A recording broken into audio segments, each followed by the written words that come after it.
Motivational story क्या होती है?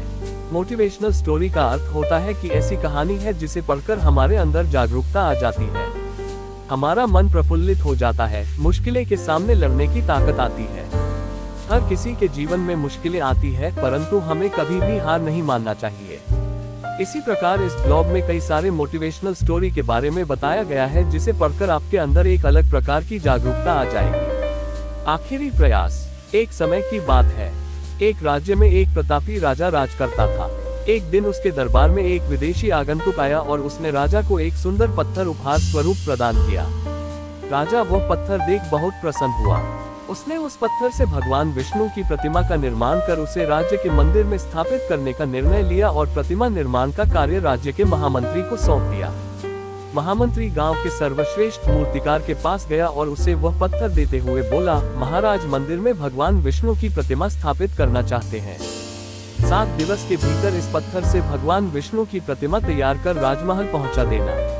इसके लिए तुम्हें 50 स्वर्ण मुद्राएं दी जाएंगी। 50 स्वर्ण मुद्राओं की बात सुनकर मूर्तिकार खुश हो गया और महामंत्री के जाने के उपरांत प्रतिमा का निर्माण कार्य प्रारंभ करने के उद्देश्य से अपने औजार निकाल लिए। अपने औजारों में से उसने एक हथौड़ा लिया और पत्थर तोड़ने के लिए उस पर हथौड़े से वार करने लगा, किंतु पत्थर जस का तस रहा। मूर्तिकार ने हथौड़े के कई वार पत्थर पर किए, किंतु पत्थर नहीं टूटा। 50 बार प्रयास करने के उपरांत मूर्तिकार ने अंतिम बार प्रयास करने के उद्देश्य से हथौड़ा उठाया, किंतु ये सोचकर हथौड़े पर प्रहार करने के पूर्व ही उसने हाथ खींच लिया कि जब 50 बार वार करने से पत्थर नहीं टूटा तो अब क्या टूटेगा। वो पत्थर लेकर वापस महामंत्री के पास गया और उसे ये कह वापस कर आया कि इस पत्थर को तोड़ना नामुमकिन है, इसलिए इससे भगवान विष्णु की प्रतिमा नहीं बन सकती। महामंत्री को राजा का आदेश हर स्थिति में पूर्ण करना था, इसलिए उसने भगवान विष्णु की प्रतिमा निर्मित करने का कार्य गांव के एक साधारण से मूर्तिकार को सौंप दिया।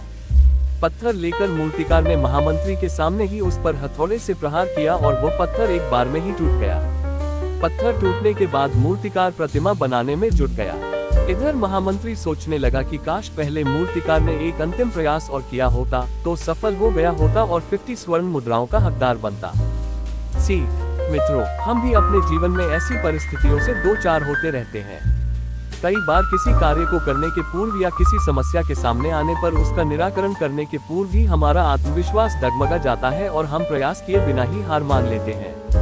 कई बार हम 1-2 प्रयास में असफलता मिलने पर आगे प्रयास करना छोड़ देते हैं, जबकि हो सकता है कि कुछ प्रयास और करने पर कार्य पूर्ण हो जाता या समस्या का समाधान हो जाता। यदि जीवन में सफलता प्राप्त करनी है तो बार बार होने पर भी तब तक प्रयास करना नहीं छोड़ना चाहिए जब तक सफलता नहीं मिल जाती। क्या पता जिस प्रयास को करने के पूर्व हम हाथ खींच ले वही हमारा अंतिम प्रयास हो और उसमें हमें कामयाबी प्राप्त हो जाए।